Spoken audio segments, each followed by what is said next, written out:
more that I played Warzone, the more I was inspired by controller players. I started to watch pros like Scump and TP and I was instantly hooked. So I made the switch from keyboard and mouse to controller. But I started to scratch my head. I had no idea what the best sensitivity was. So I looked to the pros. Thing is, if you're not a seasoned Call of Duty player, you're likely using the wrong sensitivity. A high sensitivity is going to give you faster aim, but it's more difficult to control. A low sensitivity is going to slow down your aim, and it's going to be much easier to control, but you start to see how you have to trade speed against control here. You're gonna set yourself up for trouble if you don't have the right sensitivity, because if your sensitivity is too high, you won't be able to control your aim, and you'll start to miss your shots, and you're gonna lose more gunfights than you'd like to admit. But on the other hand, if your sensitivity is too low, your aim will be slower than your opponent's, and you won't be able to keep up. I thought the solution to the perfect sensitivity was to copy it from one of the best in the world. Make this into a 1v3 for Scump. But Scump might get some nice timing here. Hello. The cross just sneaking on in. Gonna find Gutless. Hello. Snaps on to the second. He's had some insane clutches this year. A chance in a 1 versus 3 now. Down to a 1v1. Asim, Scump, 20 on the clock. I think it's on. Did he see it? He goes right where he is. Scump gets it done again. The 1v3 clutch makes it look easy.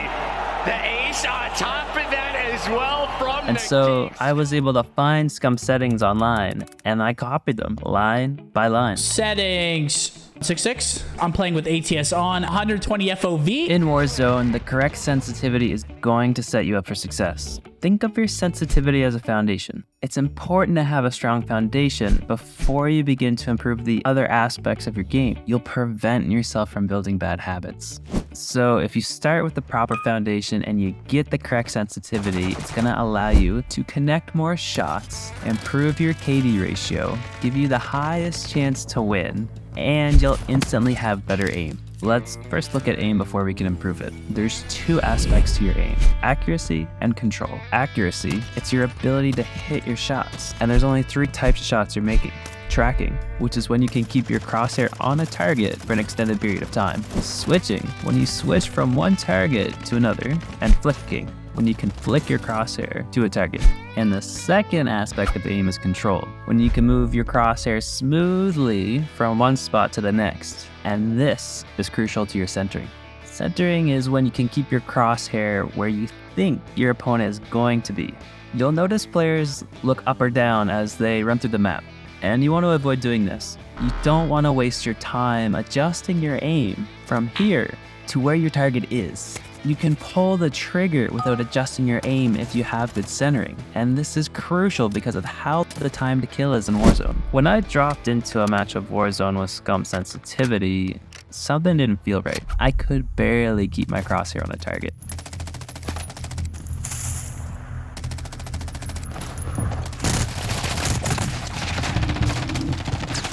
And I got completely smoked by everyone. I kept dropping in, but I could barely win a gunfight for the life of me. My KD instantly went down to a 0.5 on controller. I wanted to quit controller immediately. It's hard to copy somebody's settings because, one, they're at a different skill level than you.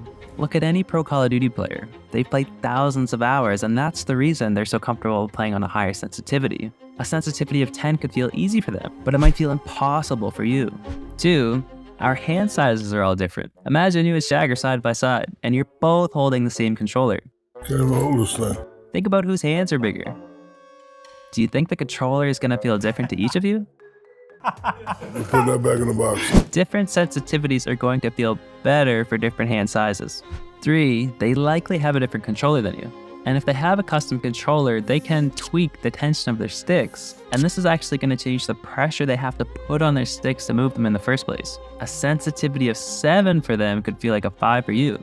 And 4, they could even hold the controller completely different than you. All of these factors are going to impact your ability to play on any given sensitivity. Thankfully, having a background in mouse and key aim training has helped me understand what to look for with my aim. Understand what it meant when you trailed, led your target, or when you under or over flicked them.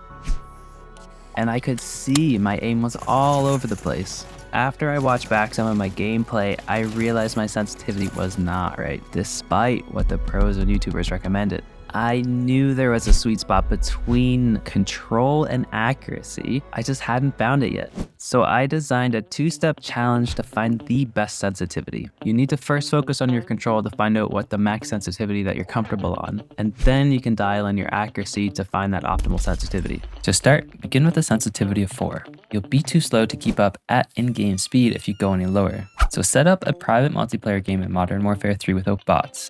I found sub-base worked the best for this challenge. So once you're loaded in the middle of the map, there's a nice little course we can make to test our control. Your goal here is to practice your centering. To do this, run through the course and keep your crosshair on the very edge of each object, or in other words, where you'd expect your opponent to be. Keep things really slow at first and really focus on being as smooth as possible when you center from one target to the next. Once you feel confident on your current sensitivity, up it by 1 and rerun the challenge. While you're doing this, be sure to give yourself enough time to get used to each sensitivity, and eventually you'll reach a sensitivity that's too hard to control. In other words, you won't be able to keep your crosshair on the edge of each object. Did you see that? I'm not able to keep my crosshair centered, and I'm overshooting my centering. This means my sensitivity is starting to get too high. Once this happens to you, lower your sensitivity by 1, and this is your starting point for the next step. Challenge 2, accuracy. Change the game type to free-for-all and add in the max number of bots. Rundown is my favorite map for this challenge. I've put in a screenshot in the description of my favorite settings and loadout for this challenge. Okay, once you're all set up, hit the record button. Your only goal here is to kill bots. Don't overthink it, just have fun with it. So once you've had enough time to get comfortable on your sensitivity, you should review your gameplay. So remember those keys to aim? When your sensitivity is too high, you'll lead your target when you're tracking. Your crosshair will go beyond the target when you switch, and you'll overflick your target. If you see any of these things in your recording, consistently drop your sensitivity by 1 and rerun the challenge. Now, once you can keep your crosshair on target while tracking, and you can land your crosshair when you switch between targets, and when you can flick onto your target, you'll be at the best sensitivity for your current skill level and you'll play your absolute best. So I had to drop my sensitivity from a 5 to a 4 when I dialed in my accuracy. I could control my centering at a 5, but I overshot all of my targets. When I lowered my sensitivity to a 4, I started to hit all my shots. I would always rather focus on control and accuracy over speed, and I was able to dig out of a 0.5 KD, and I began to have a lot of fun again. Thanks for watching, see you next time.